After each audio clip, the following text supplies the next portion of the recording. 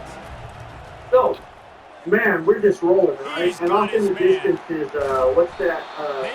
I forget what the town is. It's the bigger town, but there's, Springfield. One of the things that makes this guy so It's not dangerous is how Albany. good he is I think after it's the south catch. of If he's Albany. got any space around him, he's I can't able to remember. burst. He's I able can't to make remember. people miss But I'm and seeing get that on my extra yards GPS, for right? his Like, okay, offense. we're You saw getting it close. right there. It took me fucking ever to get there, guys. And I ran out of stuff to drink in the truck. I know I'm kind of a shithead sometimes. I still